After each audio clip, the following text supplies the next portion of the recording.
Hello everyone, and welcome to this second episode of Great Pixel Art Games to Play in 2024, your quickfire guide to 5 excellent modern titles made in a retro style that you may have missed. So, let's not frolic about the foliage, and do this.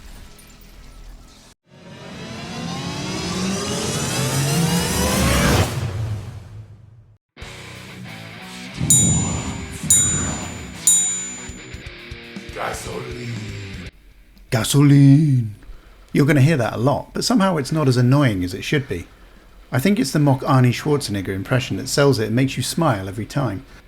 Sturmfront the Mutant War is effectively Conan the Barbarian does future twin-stick shooter. It doesn't offer anything especially clever, and it's certainly nothing original, except for killing off a small army of Humpty Dumpty clones. That is a bit weird. Indeed, the boss fights are particularly underwhelming, with most playing out in exactly the same manner, and how is there no local multiplayer for a game of this type? And yet, it doesn't matter. This isn't a full-price game with a marketing budget you could buy Ghana with. It's the kind of inexpensive, totally uncomplicated nostalgia hit you want when time is short and you can't be bothered to think.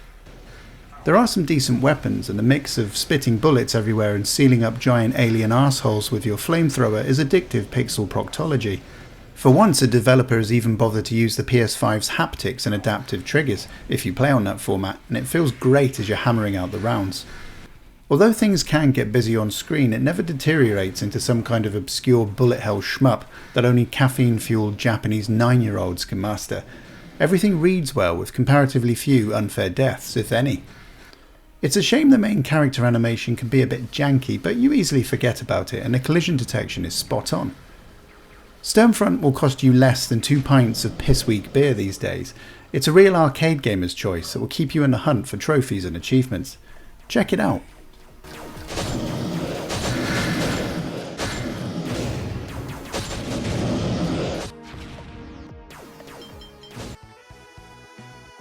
Now hang on before you skip forward. I know that many of you out there would rather be handcuffed to a chair and forced to watch endless Morris dancing than play a round of golf, but I promise you that this is something different, and it's a lot of fun. I absolutely blow at golf. In fairness, I'm not yet 70 years old, and I haven't built up enough marital strife that I'd willingly spend 3 hours trying to find a small ball in a hedge every day. But crazy golf, or mini golf if you prefer, I like that. And Cursed Golf has managed to turn that real-world delight into a really addictive roguelite. The idea is that you're a professional golfer, when suddenly you're struck down dead by lightning and sent to golf purgatory. In order to get your life back, you must battle your way through 18 completely randomized courses, including the odd boss face-off, with only a limited number of shots available to you with every new hole. If you fail, you go back to the very first tee and start all over again, albeit with any new abilities and perks you scooped up on your run. If you've played any kind of golf game in the past, and they are strangely addictive even for non-believers, then you know what to expect. Choose from one of 3 clubs, each with their own distance and flight trajectory specialisms, hit the button once to start the power, and a second time to confirm and swipe. It's very satisfying to get your angle just right, bouncing over obstacles and into bonuses like teleporters, fans and statues that will award you with extra shots. The physics feel good and are nicely predictable, allowing you to gradually learn to rely more on instinct as to where and how hard to hit a shot. Numerous perks like power shots, explosive golf balls and reverse shots add extra layers of depth without complicating things too much, and you'll need all of them at some point. Even if you absolutely hate the sport, I promise you that Cursed Golf is at the very least worth a quick go, especially at the low cost of entry. It's completely free on PS Plus Extra at the time of recording if you're a subscriber.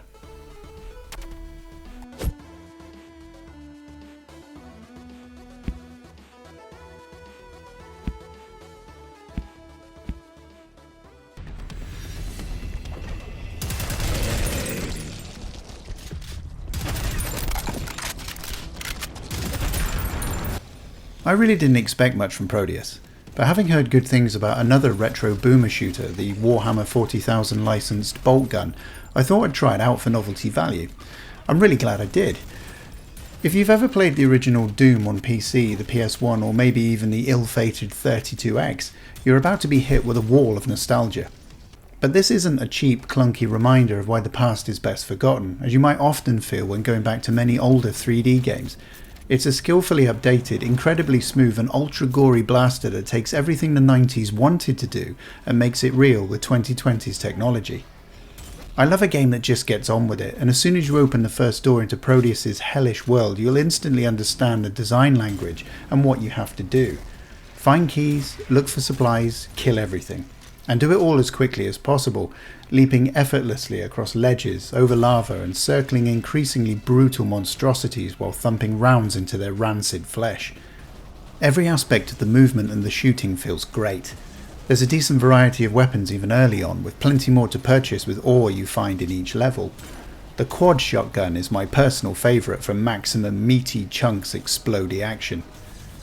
The levels start very simply, but they soon get more involved and often feature an individual twist that you'll need to navigate in order to succeed, like platforming around an ever-changing landscape or finding a way to drain a lake of toxic sludge. There are also several segues along the campaign trail into bonus levels, unlocking more skills, power-ups and weapons. Enemies might start to look pretty familiar after a short while, but watching and listening to them smash into a shower of giblets just doesn't get old.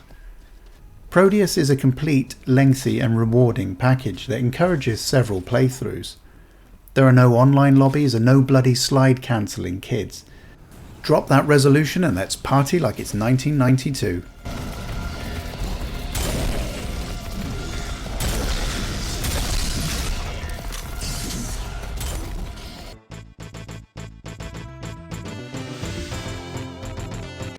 And now Conan the Barbarian does Metroidvania. Beholgar is a succinct little package that can be as straightforward or as involved as you like. There's a definite straightforward path from A to Z, but there are also numerous secrets and abilities to tempt you to prolong your game time. The story is nothing to wave your pants in the air for, but the key pillars of movement, attacking and platforming are all very good here. After a few minutes you'll understand how much momentum your player character has, and jumps are nicely predictable. The only slight wrinkle is occasional blips with collision detection, which can be more generous in favour of the enemies than it should be in certain sections, but it's not noticeable enough to regularly cause problems. Exploration is very well implemented in the game, and to the developers' credit, I didn't encounter a single pointless dead end. All routes lead to something or somewhere. You're always invited to experiment with your newfound weapons and abilities to figure out their purpose and reach new areas, but unlike some Metroidvanias, you're never asked to backtrack too far, and you can fast travel between any of the numerous save points. Unfortunately, I did encounter one completely game-breaking bug when fast travelling that sandwiched Beholgar between the surface level and the underground caverns of the forest. Because the game saves whenever you fast travel, I couldn't undo this, so an entire 4.5-hour campaign was completely lost. But I'm willing to forgive the game, because I've had a lot of fun with the moment-to-moment gameplay. Whether you want to check every area and skewer endless creatures on your magnificent weapon, or charge through the levels to see the end in a single sitting, Beholgar is an accomplished mini Metroidvania that's happy to let you choose how to play. You'll regularly find a game on sale for about £2, and if you grew up with a NES, you'll find a lot to like here.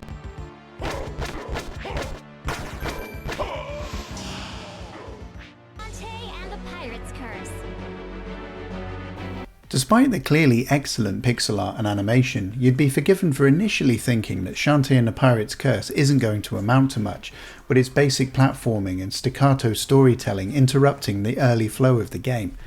But stick with it and you'll soon realise you're being presented with one of the most enjoyable and involved platformers that you can play today. Shantae is a genie who effectively gave up her powers to live as a human on a peaceful island.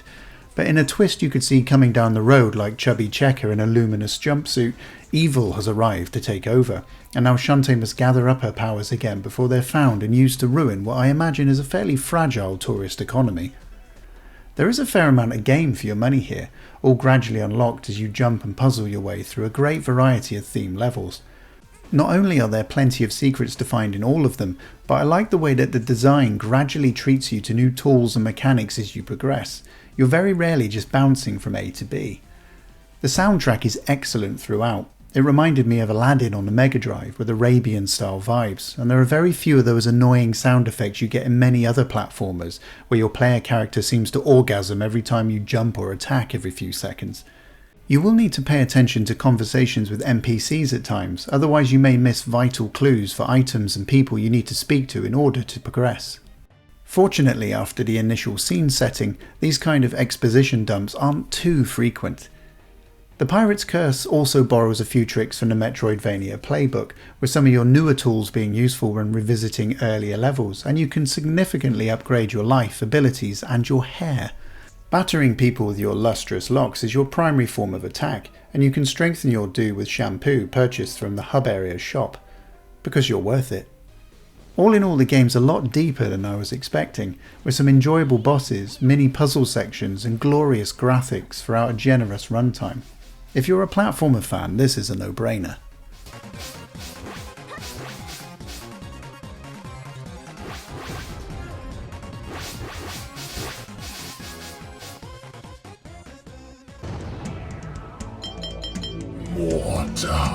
Thank you so much for watching today. Tell us what pixel art games you're playing in the comments below, and please leave me a like if you wouldn't mind. I'll be back very soon with more modern and retro recommendations, but for now, happy gaming!